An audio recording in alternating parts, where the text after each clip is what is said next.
Yeah, I mean, that was a barn burner. Like, that's as close as it gets. I think they had three match points that we were able to withstand, and we didn't play perfect. You know, we missed a couple serves down the end. We let them blast at our block, but we played really hard, and we did, you know, just enough to pull out that match. 2 points better than they were, and that's really how close it was. But I like how resilient we played in that fifth set. When Sac State pushed back, we pushed back again. You guys were up 14-10 in that set. What happened then? I think we panicked a little bit. Really? I think we got tight, which we had been so good about playing free, playing loose, and playing in the moment, playing with joy, and it just got us a little bit right there where we tightened up a little bit. They also made some good plays. Their best player was in left front and made 2 good plays, and we tightened up on 2 plays, and they're right back in it at 14-14. The back and forth service errors, nerves, and things were neck and neck at that point. I think you each had your run to come back and then to take over again. And what was that, nerves? What was happening there, Lyndsey? I mean, I'm not in their head, but yes, it's certainly a pressure situation that we got to handle better, especially back to back. Like, we got to be better than that. But those are 2 really good servers, 2 of our top servers that I know are going to handle that situation better the next time they get it.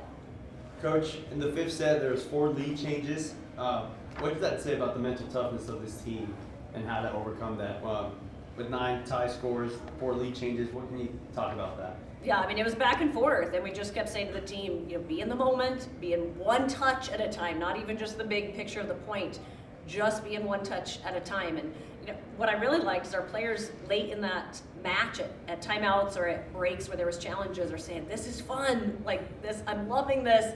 That's how you want them competing. That's when I know we're playing free, is when we're that connected and playing with a smile on our face instead of feeling the pressure.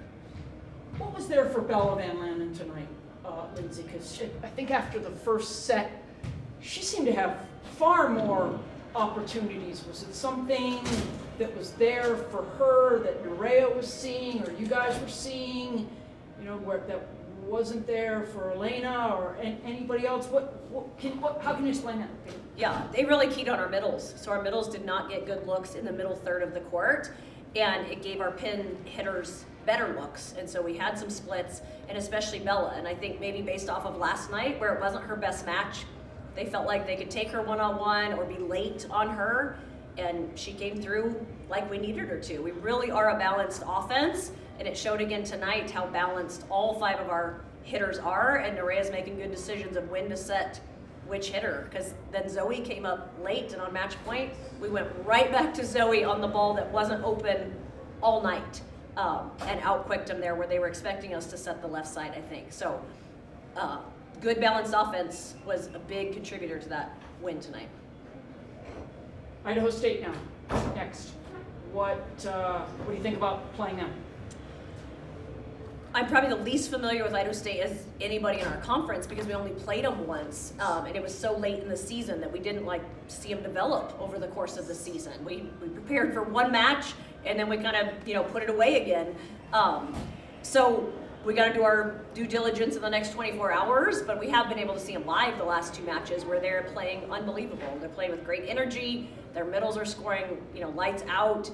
They're serving tough. They're passing so much better than they were, say, a month ago. So they're going to give us everything we can handle tomorrow night. How do you keep getting up for matches from 5-set last night, 5-set tonight? How do you keep falling back and regrouping and moving forward and preparing? That just seems exhausting. Well, it's that somebody time said of year. Yesterday. Yeah, it's that time of year, and so you're preparing all year for this moment. It's why we train so hard in the summer and commit to being here in Greeley all summer. It's why we work so hard in practice and have long practices so we're ready for 5-setters. So they're also really young and fit and resilient. We're probably a lot more tired than the athletes are, and we didn't even do the work. So they're ready. It's that time of year. Adrenaline kicks in. We will be fresh.